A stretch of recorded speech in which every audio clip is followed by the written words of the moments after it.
Pertama-tama, terutama kepada para senior, saya mohon izin ini untuk share bagaimana meniti karir satu perusahaan yang mungkin bisa menjadi pelajaran yang banyak, terutama untuk generasi muda. Saya ingin sekali yang hadir nih juga didominasi oleh generasi muda yang masih panjang karirnya di perusahaan ataupun di bisnis masing-masing gitu ya. Kita akan diskusi nanti. Suasananya santai aja, tidak terlalu stres. Kalau bertanya nanti di akhir acara, saya tidak akan cut karena slide-nya juga nggak banyak-banyak. Yang penting nanti dialognya kita kasih waktu cukup panjang, bebas bertanya, jangan malu-malu, tidak ada pertanyaan yang bodoh ya. Jadi kalau pertanyaan apapun itu akan diterima. Kadang-kadang kita malu-malu bertanya karena mengasah pertanyaan agak bodoh atau apa. Nggak ada ya. Baik, saya akan share materi saya di sini. Sebentar.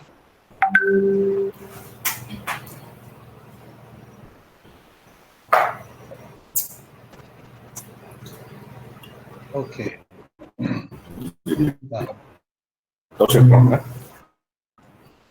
Bisa lihat ya? Frans, bisa lihat Frans? Bisa. Bisa Bang. Oke. Saya ganti judulnya. Karir yang, apa namanya, judul yang ditampilkan di poster agak bombastis. Saya ganti dengan yang lebih sederhana, 34 tahun meniti karir di Chevron Corporation. Mungkin melihat angka 34 tahun itu orang banyak yang kaget gitu ya. Kok bisa bekerja di satu perusahaan selama 34 tahun.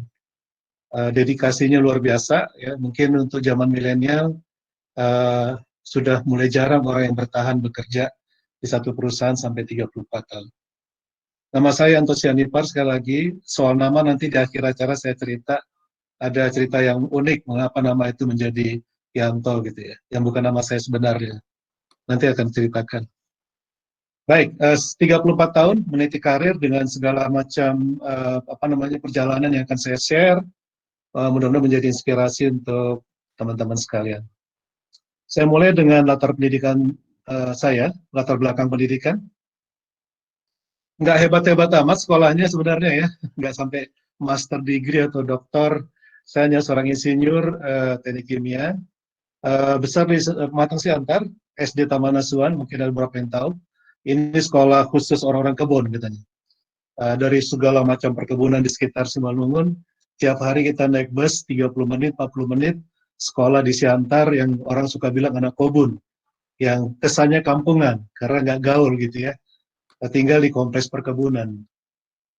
Lalu pindah dari SD ke sekolah Katolik. Orang tua mungkin berpikir pada waktu itu saatnya anak saya ini bergaul dengan orang-orang di luar perkebunan gitu, jadi diversity ya, supaya teman-temannya bermacam-macam. Dan memang saya rasakan begitu berbedanya sekolah di SMP Cinta Rakyat dan SMA Budi Mulia Pematang Siantar dengan SD Taman Asuhan. Teman-temannya bermacam latar belakang dan dengan segala macam karakter yang sangat unik dan sangat excited untuk dipelajari pada saat itu. Cuma setahun di SMA, lalu saya pindah ke Jogja bersama adik saya Tony. Berdua kita dikirim ke Jogja oleh orang tua dengan, saya nggak tahu persis alasannya, tapi yang kita dengar waktu itu Bapak ingin kita belajar budaya Jawa. Supaya bisa mengetahui bagaimana berbagai macam budaya dan nantinya mungkin berguna untuk ke depan pada waktu sudah dewasa ataupun sudah mulai berkarir gitu ya. Dan itu memang terasa ya. Belajar budaya Jawa di Jogja luar biasa. Dan tempatnya murah juga gitu ya. Nggak seperti Jakarta pada itu. SMA Katolik Santo Thomas di Jogja sampai 78.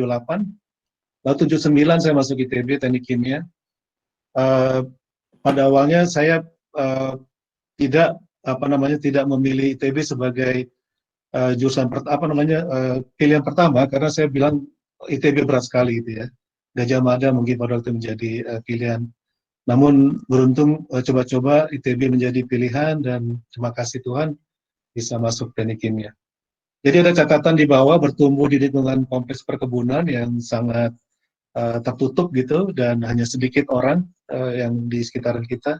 Merantau ke Jawa saat SMA dibina dengan budaya yang baru dan aktif dalam organisasi, ini penting sekali sebagai latar belakang baik di sekolah maupun di gereja dan juga di kampus. Ya, nanti mungkin bisa dilihat bagaimana apa namanya manfaat dari kegiatan di luar sekolah ataupun di luar kantor yang akan berpengaruh terhadap kepemimpinan, kemampuan kita memimpin gitu ya.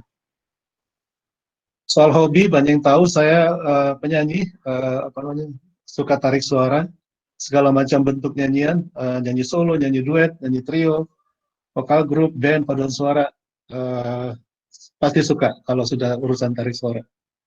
Olahraga banyak yang dicoba, diikut-ikutin, belakangan ini cuma main golf aja dan sekali-sekali naik sepeda gitu ya. Jadi tidak terlalu banyak kegiatan olahraga yang saya gelutin, tapi ini mungkin juga tepat untuk usia seperti sekarang, hanya yang ringan-ringan aja seperti golf yang bisa diikuti.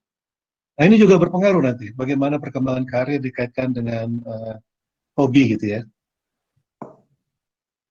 Nah, saya ingin share sedikit mengenai personality color. Mungkin saya anjurkan untuk generasi muda, coba lakukan ini.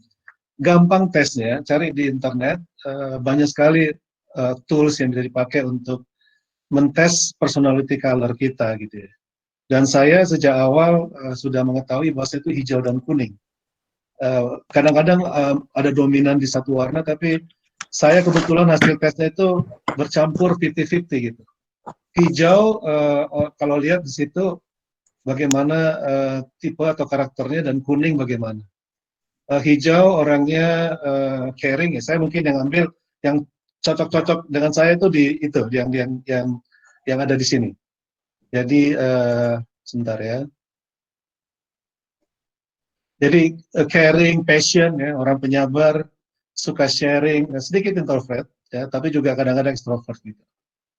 Kuningnya motivated ya, sociable, suka kegiatan sosial gitu, enthusiastic, kurang S, dan inspire ya. Saya suka mencoba menginspire orang gitu dengan kegiatan ataupun dengan ucapan gitu ya. Jadi ini mungkin karakter yang perlu kita pahami dari diri sendiri sebelum kita memahami ke depan mau jadi apa gitu ya. Bagaimana kita membuat ini menjadi modal yang kuat gitu di dalam karir kita. Dan biasanya orang hijau itu suka yang harmoni, sehingga susah marah karena kita mengandalkan harmonis antara member dengan kita gitu ya. Dan mungkin kalau marah, sekali marah jadi meledak gitu. Tapi juga orang yang suka bekerja sama. Jadi inilah yang mungkin jadi karakter pribadi saya yang bisa dipakai di dalam pengembangan karir nantinya. Oke. Nah, kita masuk kepada karir sendiri, apa yang akan saya bagikan pada sore hari ini. Judulnya dari jalur profesional ke leadership. Nah, ini yang mungkin banyak orang mengalami hal yang sama. Begitu masuk perusahaan, dia mulai dengan profesional dulu, lalu pada akhirnya punya kemampuan leadership, menjadi ngambil jalur manajerial. Dan untuk karir saya ada 3 klaster kebetulan yang bisa menjadi summary-nya gitu ya. Cluster engineering, pada saat menjadi seorang profesional. Lalu cluster operation dan asset management, diberi kesempatan untuk memimpin operasi yang besar dan aset yang besar. Lalu yang terakhir di korporasi sebagai government relation dan public affairs, leadership team ataupun dewan direksi gitu ya, yang betul-betul memikirkan perusahaan secara penuh gitu. Jadi ada 3 klaster yang akan saya share. Saya akan ambil satu persatu sampai selesai nanti. Saya mulai dengan engineering. Karir saya di engineering cukup banyak, panjang sekali ya. Jadi kalau kita lihat sejak 84 masuk Chevron atau Caltex Pacific Indonesia pada saat itu, saya di-hire sebagai seorang chemical engineer, ahli teknik kimia.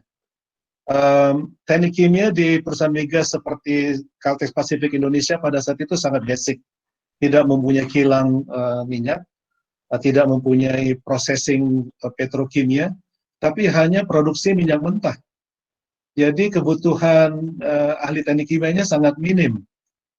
Tugas saya hanya memastikan pipa tidak pecah atau minyak dipisahkan dari air dengan bahan kimia sehingga minyaknya bersih dikirim ke pelabuhan. Gitu. Itu basic banget bagi seorang ahli teknik kimia. Sehingga pada waktu saya masuk ke Chevron, saya bilang atau ke Caltex pada saat itu, aduh kok kerjanya begini aja, karir saya bagaimana kalau hanya kerjaan-kerjaan ngurusin pipa supaya tidak pecah, ngurusin air supaya tidak kotor. Bahkan saya mendesain air minum, water drinking plant gitu ya, water plant. Nah itu sederhana banget dalam ilmu teknik kimia membuat air minum gitu. Jadi sempat saya agak frustasi gitu kalau hanya begini aja kerjaan saya. Namun 3 tahun kemudian saya diberi kesempatan. Mungkin pimpinan saya melihat Yanto ini harus dikasih exposure yang lebih, bukan hanya sebagai orang teknik kimia. Sehingga masuk kepada core kompetensinya migas, yaitu petroleum engineering. Dimulai dengan production engineer, saya bekerja untuk mencari minyak atau bukan mencari, untuk memastikan sumur-sumur minyak berproduksi dengan baik, bahkan bisa ditingkatkan dengan, kalau istilah orang migas itu walkover. Kita memperbaiki kinerja sumur dengan menambah fosforasi atau membersihkan reservoirnya sehingga laju alirnya makin kencang dan lain-lain. Itu seorang production engineer. Lalu saya dikasih tanggung jawab lebih besar sebagai reservoir engineer. Ini sudah semakin dalam karena pada saat ini saya diminta untuk mencari sumur-sumur baru dengan reservoir engineering analysis gitu ya. Dan ini tidak gampang karena lapangan itu sudah banyak yang mulai tua dan kita harus mencari sumur-sumur diantaranya untuk dibor di antara sumur yang ada.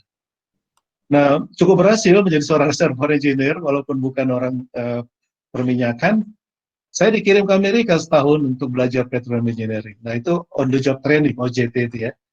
OJT sangat banyak membantu saya melihat bagaimana seorang profesional di Amerika bekerja gitu ya.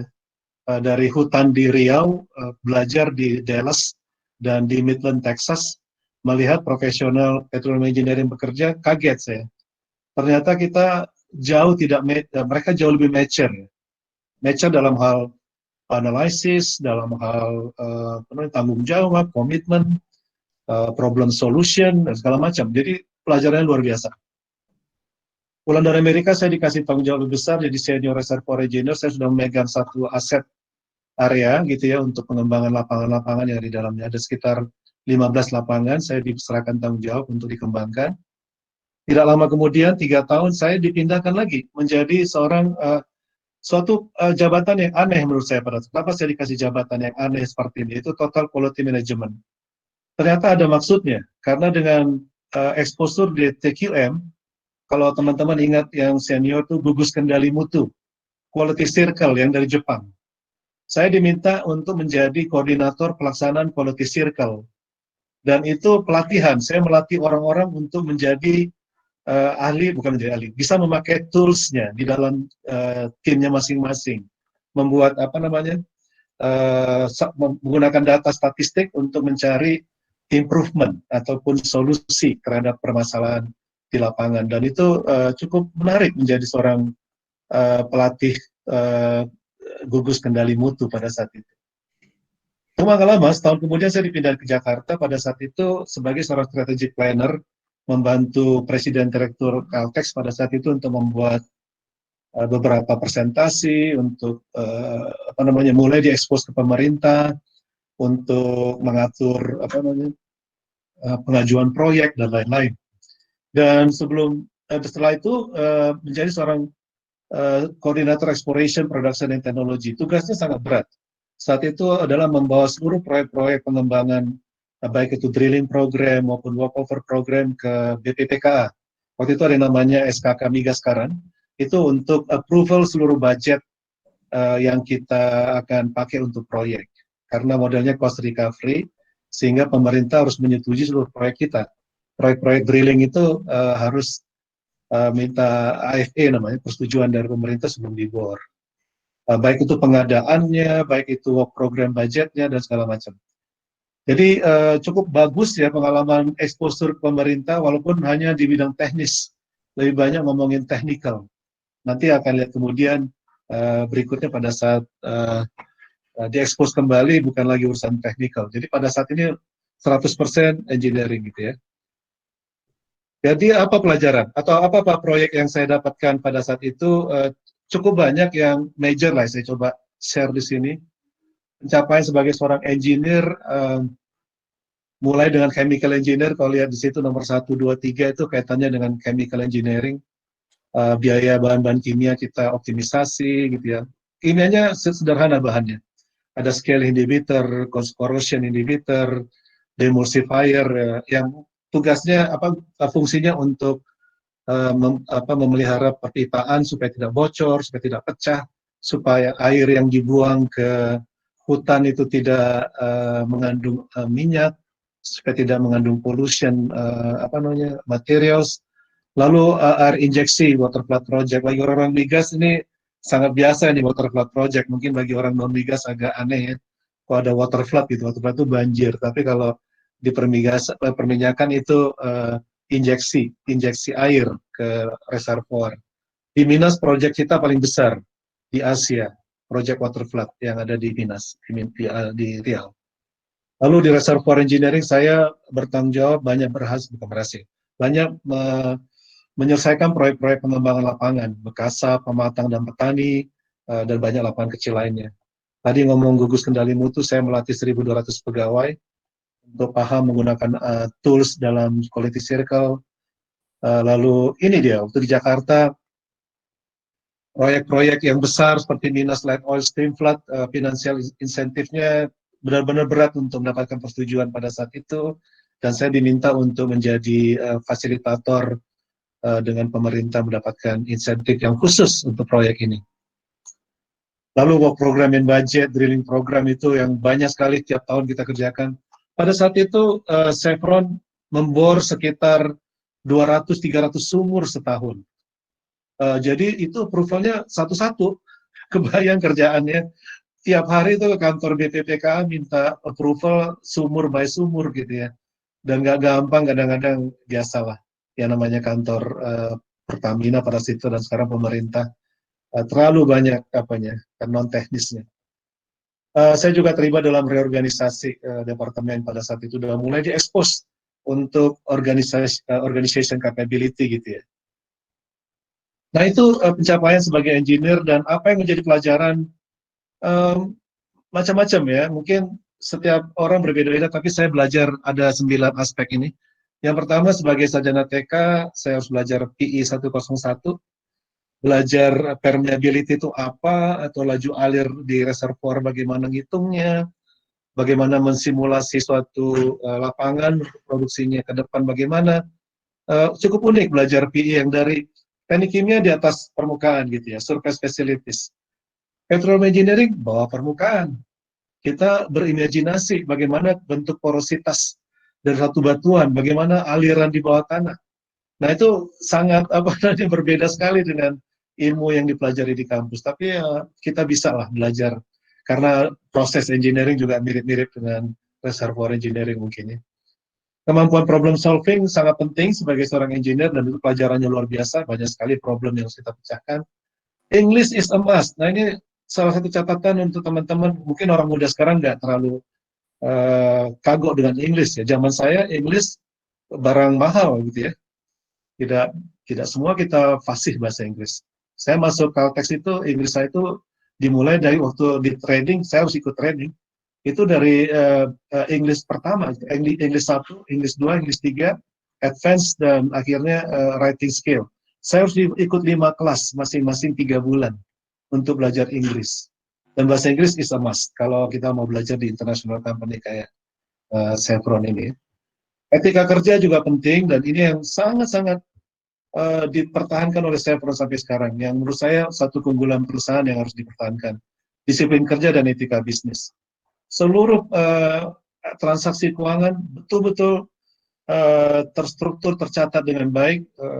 Uang, waktu itu kalau kita ngomong uang 5.000 pun tidak boleh hilang gitu ya, sampai begitu 5.000 rupiah.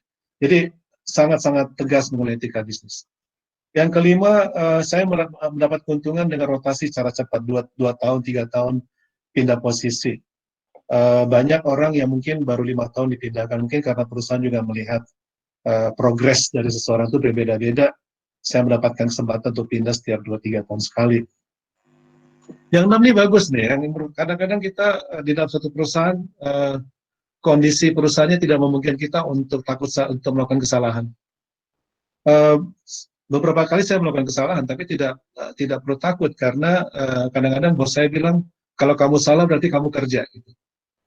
Kalau tidak melakukan kesalahan berarti kamu tidak pernah kerja. Gitu. Jadi setiap orang itu punya semangat untuk inisiatif membuat hal-hal yang baru, walaupun ada risiko salah gitu atau gagal. On the job training, saya bilang tadi bahwa itu satu hal yang pembelajaran yang sangat bagus. Jadi teman-teman kalau dapat kesempatan belajar di luar negeri, pelajarilah bagaimana, terutama seorang profesional gitu ya, bagaimana di sana mereka bekerja dan mengembangkan kemampuan.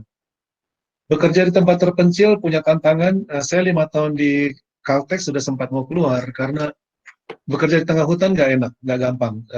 Kita tidak punya networking, tidak terekspos dengan kehidupan kota gitu ya, bosan, tidak banyak teman, sehingga menjadi tantangan tersendiri. Tapi ya kita harus punya jalan keluar mestinya setiap ada tantangan seperti ini. Dan salah satu yang menjadi jalan keluar adalah perbanyak aktivitas di luar kantor. Dan ternyata itu menjadi membantu karir juga. Pengalaman leadership atau problem solving juga ada di setiap aktivitas kita gitu di luar kantor. Dan itu bisa dibawa ke dalam lingkungan kerja. Nanti ada beberapa hal yang saya mau share di berikutnya bagaimana pengalaman di luar kantor. Itu engineering sebagai profesional gitu ya. Sekarang pindah ke leadership. Bagaimana sebuah perubahan besar terjadi pada tahun 98. Saya pulang dari Jakarta, ditunjuk untuk menjadi seorang team manager di Duri Production. Kalau belajar Chevron, lapangan yang besar itu ada dua, lapangan Duri dan lapangan Minas. Jadi waktu saya jadi engineer saya di Minas. Setelah pulang dari Jakarta, saya dipindahkan ke Duri, namun bukan sebagai engineer, tapi sebagai seorang manajer gitu ya. Dan itu dimulai dengan produksi. Itulah pelajaran yang sangat mahal karena di production lah operasi utama daripada suatu perusahaan migas. Dan disitulah penentuan loss profit gitu ya, profit loss. Ya. Keuntungan dan kerugian itu datangnya dari mana, dari keberhasilan kita untuk mengelola operasi production.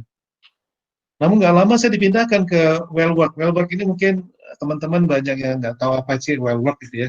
Team manager well work tahun 98.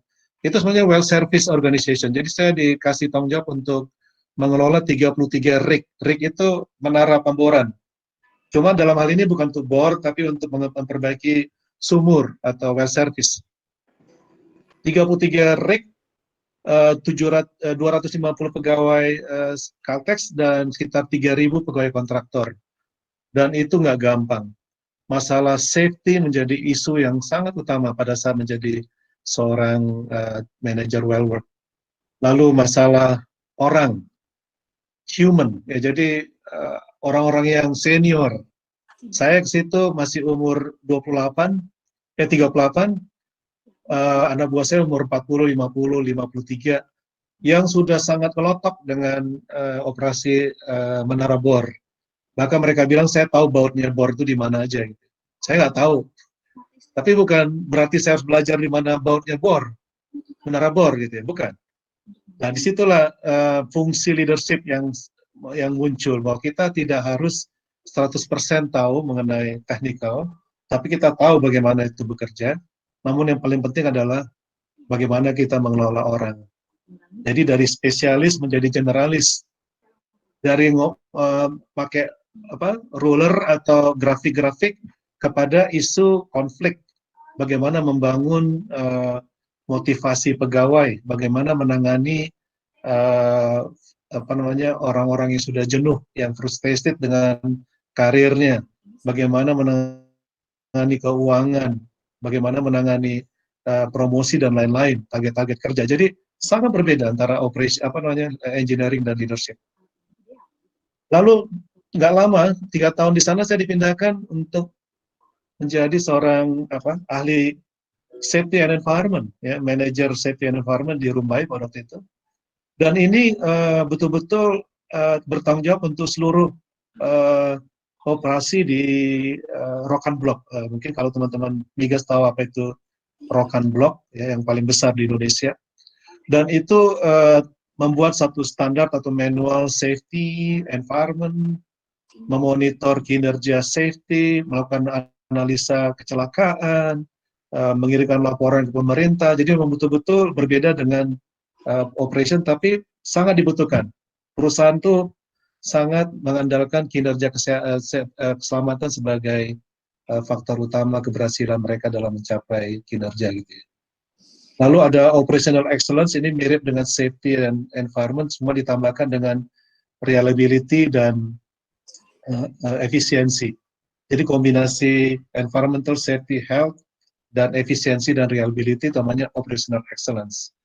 Dan saya diminta untuk memimpin departemen tersebut, dan kita banyak membuat sistem-sistem baru yang mengintegrasikan itu semua, keselamatan kerja dan efisiensi dan kehandalan operasi. Nah, di sini puncak karir saya sebagai seorang pimpinan operation pada saat ditunjuk sebagai GM Sumatera Light South. Jadi operasi kita di Rokan itu dibagi 3, Duri, Sumatera Light North, dan Sumatera Light South. Light South itu di Minas dan sekitarnya. Ini adalah salah satu contoh gambarnya. Ini adalah surfaktan project kita di Minas.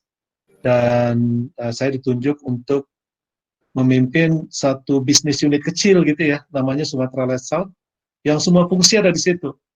Dari fungsi subsurface sampai surface, sampai urusan HR-nya, urusan financial-nya, urusan public affairs, urusan pertanahan, bagian hukumnya, lengkap semua. Jadi benar-benar sebagai asset manager yang bertanggung jawab untuk profit and loss.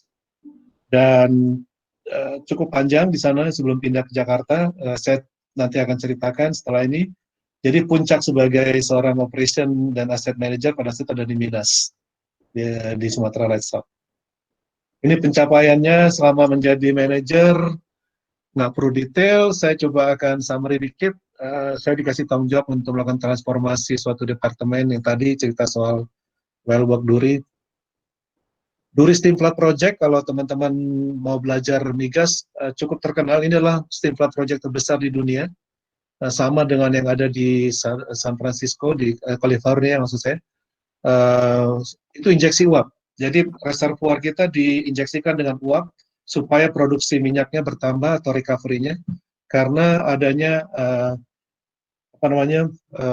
pengurangan interfacial tension atau pressure di antara minyak dengan batuan. Dilepas dari batuannya dengan uap sehingga dia bisa mengalir. Nah, ini besar banget, kita sudah mencapai area 10 pada saat saya di sana, dan produksinya besar banget dari steam flood project di Duri, hampir 150.000 barrel per hari. Sebagai seorang safety manager, banyak terlibat membuat manual, menginisiasi suatu program yang namanya behavior based safety, mungkin pernah dengar. Lalu ada operational excellence management. Sebagai asset manager pada saat itu saya diminta untuk melakukan organisasi atau terlibat dalam strategic business unit reorganization, lalu ada ekspansi water flood project di Kota Batak. Ini aneh namanya Kota Batak. Di Riau ada Kota Batak nih. Dan saya juga sangat terlibat di dalam pengembangan proyek tersebut. Nah, ini masa depannya perminyakan sebenarnya, yang namanya EOR, itu Enhanced Oil Recovery. Dan di Minas ada potensi Enhanced Oil Recovery yang besar, namanya Surfactant Injection Project.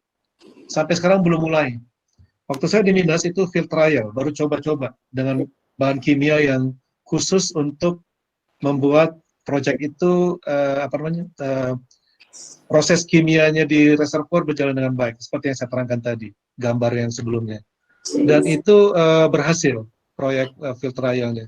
Cuma sampai sekarang belum dimulai karena biayanya sangat besar, $1 miliar untuk membangun proyek ini. Lalu ada pembangunan 5 unit bioremediasi, orang environment paham betul ini.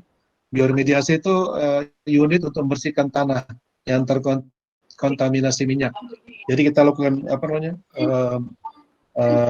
dikacau, diaduk-aduk dengan pupuk gitu ya, sehingga minyaknya menjadi termakan oleh bakteri. Itu bioremediasi. Lalu ini proyek-proyek infill drilling. Yang terakhir saya sebelum pindah ke Jakarta, banyak sekali proyek infill drilling di lapangan Minas yang kita selesaikan pada saat itu. Nah, setelah ini pindah ke Jakarta, dan inilah puncak karir. Kalau tadi ngomong di awal puncak karir, di sinilah puncak karir saya sebelum pensiun. bekerja di corporate government and public affairs, dan ini suatu dunia baru bagi saya. Saya yang punya background teknik kimia, lalu bekerja sebagai ahli teknik kimia, ahli perminyakan, lalu operation manager, asset manager, dikasih tanggung jawab yang berhubungan dengan government dan public affairs. Dunia baru yang sangat berbeda, namun menguntungkan bagi saya yang punya background di operation sebagai Vice President Policy Government Public Affairs. Karena background itu membawa saya waktu bicara dengan government, bicara dengan wartawan, bicara dengan pihak luar, sudah paham betul bagaimana operasi perminyakan dilakukan, ditambah dengan kemampuan komunikasi, kemampuan interpersonal, sehingga jabatan ini ternyata cocok untuk saya pada saat itu. Lalu dipindahkan sebentar untuk memegang Strategic Business Support, Senior Vice President, untuk kasus-kasus yang waktu itu banyak sekali kita hadapi di Chevron, kasus kriminal, kasus perpajakan, kasus audit, dan lain-lain yang harus diselesaikan dengan sangat-sangat strategik, dan saya diminta untuk bertanggung jawab dalam hal itu. Dan ini jabatan saya yang terakhir, 2014, Senior Vice President Policy Government Public Affairs, banyak berhubungan dengan negosiasi dengan pemerintah, mengajukan usulan perubahan peraturan, atau mengajukan permasalahan policies, approval yang lambat, atau perizinan, masalah-masalah hukum, dan lain-lain, termasuk untuk company perception, memperbaiki image perusahaan, berhubungan dengan wartawan, berhubungan dengan kampanye company reputation, dan lain-lain, dan juga berhubungan dengan masalah-masalah environment yang banyak. Nanti akan saya terangkan sedikit. Jadi inilah jabatan saya yang terakhir, kalau bisa dikatakan sebagai puncak karir di Chevron, Chevron Indonesia. Pencapaian utama sebagai seorang Senior Vice President Policy Government and Public Affairs, revitalisasi fungsi government relation dan public affairs. Lalu ada kampanye human energy, kita sangat-sangat intens, mungkin sampai ke radio-radio di seluruh Indonesia kita mengkampanyekan apa itu human energy-nya Chevron gitu ya. Lalu ada beberapa persetujuan yang besar, proyek-proyek kita banyak yang besar.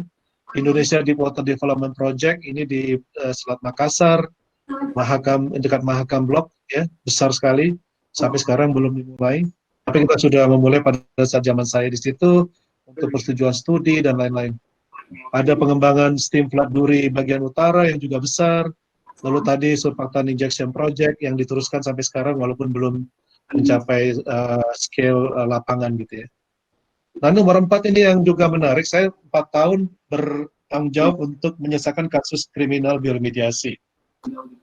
Ada 5 orang pegawai kita dan 2 orang pegawai kontraktor masuk kejaksaan dan di penjara karena kasus yang nonsense gitu ya.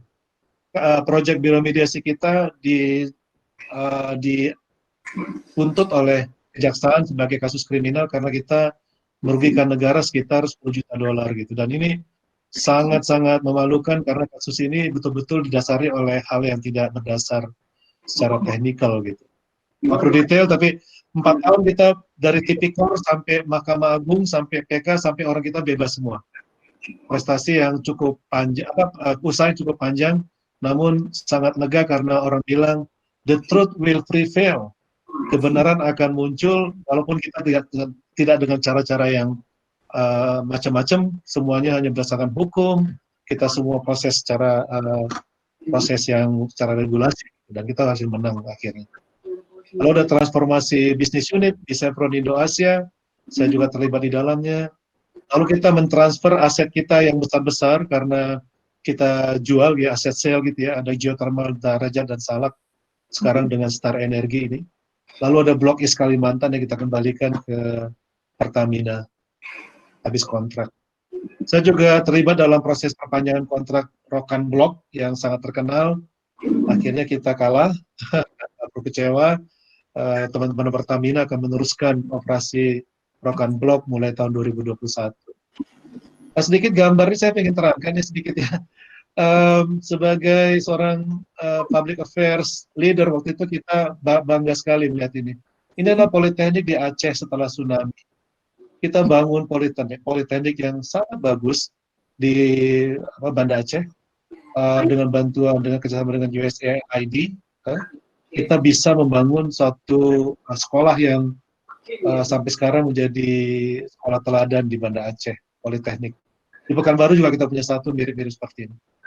Nah ini zaman dulu, di jadul sekali. SMA Negeri 1 juga sangat terkenal di Pekanbaru. SMA yang pertama di Pekanbaru dan kita yang membangun sampai sekarang kita punya hubungan batin yang kuat dengan perusahaan SMA Negeri 1 di Pekanbaru. Baik. Apa pelajar? Maaf, ini menarik di gambar-gambar. Mungkin teman-teman suka lihat gambar ya. Ini pekerjaan sebagai seorang government relation atau Vice President Policy Government Relation and Public Affairs. Tugas utama memang untuk membangun engagement. Jadi tugas saya memang supaya pimpinan Chevron itu punya hubungan yang dekat dengan pemerintah. Memastikan bahwa pemerintah terbuka pintunya untuk kita. Menyediakan karpet merah untuk Chevron gitu ya. Dan nggak gampang urusan itu. Awalnya waktu saya pindah ke Jakarta, ini agak berat situasinya. Saya ditantang untuk memperbaiki itu dan kita berhasil. Ketemu presiden tuh sudah berapa tahun lamanya baru bisa ketemu presiden karena susahnya waktu itu. Zaman Pak SBY kita nggak berhasil, tapi di zaman Pak Jokowi kita berkali-kali, 2-3 kali ketemu. Dengan Yusuf Kala, dengan Pak Luhut, senang banget bisa ngobrol berempat sama Pak Luhut, ngomongin waktu itu kalau salah B30 nih, lupa saya. Menarik ya, lalu dengan beberapa menteri kabinet ya, dan jangan lupa Pak Anies waktu sebagai Menteri Pendidikan. Wartawan jadi juga stakeholder utama ya. Bagaimana memastikan wartawan mendapatkan informasi yang benar, dia juga bisa memberikan bantuan kita untuk memberikan membantu untuk memperbaiki image perusahaan dan lain-lain. Dan tidak gampang. Wartawan suka bikin berita tapi meleset, tidak akurat. Urusan setelahnya yang susah. Setelah berita keluar kita kalang kabut kok, yang keluar aneh gitu ya. Jadi ngomongnya juga hati-hati sama wartawan ini. Pertanyaan juga tajam-tajam. Baik, itu urusan wartawan. Dan ini pencapaian pembelajaran sebagai seorang leader, mungkin teman-teman yang punya minat menjadi leader, safety leadership sangat utama. Kepemimpinan dalam hal keselamatan kerja. Jadi prinsipnya adalah kalau kita mampu menangani keselamatan kerja, barulah kita diberi tanggung jawab yang lebih besar. Karena itulah basic requirement, memastikan seluruh pegawai pulang dengan selamat ke rumah. Safety leadership. Ya, jadi saya sempat menangis waktu ada 2 orang kontraktor kita meninggal. Karena kecewa sekali, kenapa sampai ada kontraktor kita meninggal di lapangan pada waktu bekerja. Nah itu tantangan berat dan kita harus benar-benar tidak bisa lengah gitu ya. Safety leadership, keselamatan kerja itu bisa melenceng. Kalau teman-teman operasi pasti paham bagaimana kalau sedikit melenceng aja kecelakaan terjadi gitu ya. Lalu berubah dari spesialis jadi generalis, dari urusan teknikal ya, urusan angka, metrik, menjadi urusan human relation, government relations, generalis ya, jadi urusan keuangan, urusan hukum, urusan perizinan dan lain-lain, dan motivasi pegawai, memastikan pegawai nyaman bekerja gitu ya. Financial knowledge is a must. Nah di sini kita baru harus punya pengetahuan yang kuat mengenai financial. Jadi profit and loss organization harus diatur supaya mendapatkan keuntungan. Cost reduction menjadi isu ya, bagaimana kita mengurangi biaya. Lalu produksi harus naik ya, sehingga pendapatan naik. Nah itulah financial knowledge yang harus kita kuasai. Ada yang menarik ya mengenai manajemen barat. Ternyata Ki Hajar Dewantara punya model itu kita pakai juga. Saya lihat-lihat kembali buku leadership training saya. Ternyata Tuturi Handayani ya, Ing Arso Sungtolodo, Ing Madio Ngemangun Karso. Satu lagi apa ya? Yang belakang itu ya, mendukung itu. Jadi role modeling, partisipatif dan support. Jadi kita di depan sebagai teladan, di tengah partisipasi. Ya, jadi kita harus ikut dengan member kita berpartisipasi. Tidak duduk di kursi aja, tapi benar-benar partisipatif. Dan di belakang kita harus mendukung, mendorong mereka untuk perform gitu. Jadi pegawai kita Tuturi Handayani, Bang. Oh, ini salah ini ya. Tuturi Handayani di belakang ya. Maaf, ini Ki Hajar Dewantara harusnya ya. Ya. Jadi Ing Arso Sungtulodo, Ing Madio Mangunkarso, dan Tuturi Handayani. Di depan sebagai teladan, di tengah sebagai orang berpartisipasi, ikut membangun, di belakang kita mendorong mereka supaya maju. Pas banget. Jadi kalau belajar manajemen barat, ternyata banyak sekali istilah ini dipakaikan. Ya. Kelima, interpersonal skill. Nah ini suatu hal yang mungkin kita harus mulai melihat diri sendiri juga. Ya, apakah kita punya, sudah kita asah ini skill interpersonal kita. Komunikasi, kerjasama tim, empati, lalu apalagi networking, relationship gitu ya, sangat dibutuhkan dan itu penentu keberhasilan seorang leader ya. Nah ini juga menarik, ciptakan kondisi kerja yang nyaman. Kalau pegawai kita nyaman, mereka akan produktif, mereka akan kreatif gitu ya. Jangan ciptakan suasana yang menakutkan. Bahkan sebagai seorang pimpinan kita harus pimpinan yang tidak ditakuti, tapi dihormati gitu ya, atau dianggap sebagai teman bahkan. Saya menganggap member saya sebagai teman, tidak menganggap sebagai anak buah gitu ya. Berpikir secara strategis tentu saja. Setelah menjadi leader, kita ngomong jangka panjang. Tidak ngomong lagi hari ke hari, bulan ke bulan, tapi ngomong 5 tahun, 10 tahun ke depan. Dan banyak sekali kita menyusun strategic planning ya sebagai seorang leader. Nah ini juga menarik, mampu mengelola proyek. Mengelola proyek itu ada prosesnya kan ya, project management kalau teman-teman yang bergelut dengan project. Fase 1 sampai 5, kalau di Chevron itu ada 5 fase. Sejak kita melihat inisiatif dari fase 1 sampai 5 proyeknya sudah beroperasi. Dan itu sangat runtut, sangat terstruktur pengelolaan proyek di Chevron yang kita harus pelajari dengan baik. Ini salah satu proyek kita di Kalimantan, ya, East Kalimantan Block, membangun lapangan sana. Bangun networking, nah ini juga penting dengan pihak eksternal. Jadi tidak gampang, kadang kita harus istilahnya apa ya, tebal muka kali ya, untuk bertemu dengan pihak eksternal.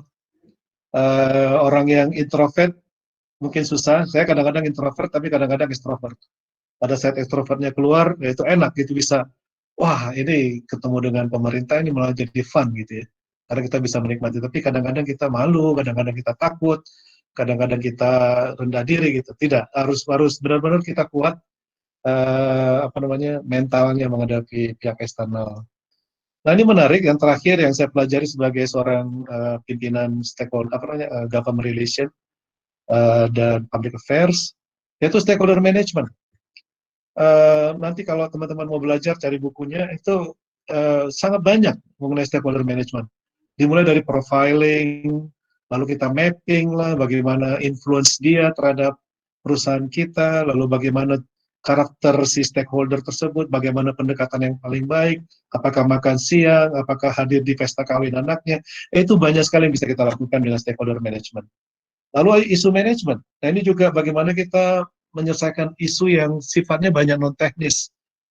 Nah itu dimulai dengan identifying isu, lalu kita juga belajar mencari solusi yang sifatnya stakeholder engagement, yang sifatnya menggunakan media strategi, dan lain-lain, isu manajemen. Banyak belajar sebagai leader, cukup menarik ya, evolusi dari lapangan ke corporate office. Baik, sekarang saya bicara mengenai Chevron sedikit ya, bagaimana kita membina pegawai untuk berkarir dengan baik. Gitu ya.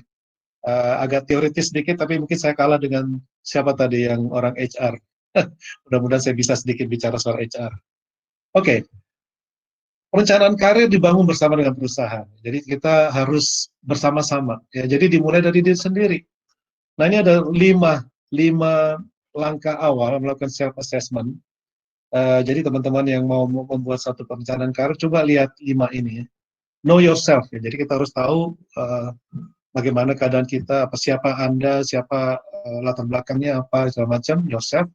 Lalu know your asset, capability. Sekarang kamu atau kita sudah punya kemampuan apa aja nih, daftarkan. Ya kan? Saya sudah bisa A, B, C, D, E. Lalu dari situ kita baru tahu opsinya apa. Kita mau kemana, bisa dilihat. Kita udah punya kemampuan, lalu kita lihat opsi-opsi depan, apa yang kita punya. Nah, dari yang kita sekarang, current job, ya kita sudah tahu current job, kita tahu opsinya, baru kita bisa buat satu perencanaan karir yang lengkap gitu ya, yang membuat atau memakai informasi dari seluruh 5 langkah ini. Dan di Chevron kita punya banyak toolnya. Pertama kita punya yang namanya Performance Management Plan atau PMP. Setiap tahun kita mengevaluasi kinerja bersama pimpinan dan ini menentukan kenaikan gaji kita gitu ya. Berapa persen kenaikan gaji ditentukan oleh evaluasi kinerja tahunan. Lalu secara reguler tiap tahun juga kita membuat Career Development Plan atau CDP. CDP kita itu ada istilahnya 135. 1 tahun lagi mau jadi apa, 3 tahun lagi mau jadi apa, 5 tahun lagi mau jadi apa. Itu jelas sekali dalam paperwork-nya, punya format yang struktur, yang apa namanya standar gitu, dan diisi bersama-sama dengan pimpinan. Nah, pembicaraan dengan pimpinan itu akan dibawa ke komite yang namanya Personal Development Committee (PDC), cross functional team, membicarakan ABCDE orang-orang, setiap orang karirnya bagaimana ke depan. Disetujui bersama baru Human Resources dan pegawai akan melaksanakan rekomendasi dari Personal Development Committee. Nah, ini dilakukan secara reguler gitu. Jadi 135-nya ini bergerak. Tahun depan 135-nya berbeda lagi. Dan setiap orang akan progres ya, sampai pada 5 tahun ke depannya tercapai atau tidak. Nah, ini adalah perencanaan karir bersama dengan perusahaan yang mungkin teman-teman di perusahaannya juga punya, tapi advice saya manfaatkan sebaik-baiknya. Kadang-kadang kita malas membuat satu perencanaan gitu ya, tapi ini penting banget. Secara dokumentasi kita punya, dan perusahaan juga punya referensi yang lengkap. Setajam burung ini. Ini burung yang kita lindungi di geothermal Darajat Salak. Sampai sekarang masih ada. Nah, ini model-model pelatihan di Chevron. Ada pelatihan leadership maksud saya. Ada 6 paket pelatihan leadership yang sekarang ada di perusahaan tersebut, dan saya mengikuti semua dari awal sampai puncaknya nih yang ada di korporasi. Influential leader, setiap leader harus dilatih untuk mempunyai kemampuan untuk influential. Bagaimana dia bisa meyakinkan orang lain. Bagaimana dia bisa menjustifikasi usulannya dengan kemampuan influential dia. Emerging leader kita juga dilatih untuk orang-orang yang sudah terlihat bakatnya jadi pimpinan. Sejak awal kita sudah dilatih, walaupun belum mendapatkan posisi leader. Nah, begitu dapat posisi leader, kita dilatih supervisory. Ini basic supervisory, planning, doing, check action gitu ya. Segala macam kita dilatih bagaimana manage pegawai dan lain-lain. Lalu ke level yang lebih tinggi, manager essentials, kita belajar scope yang lebih luas, sudah termasuk di situ external affairs, dan juga termasuk situ keuangan dan lain-lain. Lalu level yang lebih tinggi diadakan di level management, Chevron Leadership Forum, yang sudah mencapai level, ada istilah kita manajemen level gitu ya. Itu masuk ke Leadership Forum. Dan terakhir adalah orang-orang yang bakal menjadi pimpinan puncak. Itu Chevron Advanced Management. Kita dikirim ke US beberapa minggu untuk belajar yang namanya CHAM, Chevron Advanced Management. Dan beruntung saya dikasih kesempatan untuk ini, dan akhirnya mendapat posisi leadership puncak di Chevron. Ada satu hal yang mau saya share nih, mungkin mendekati akhir presentasi saya, itu ITB Batak Kristen gitu ya. Ini menarik, saya mencoba melakukan kayak evaluasi diri sejak masuk Chevron gitu.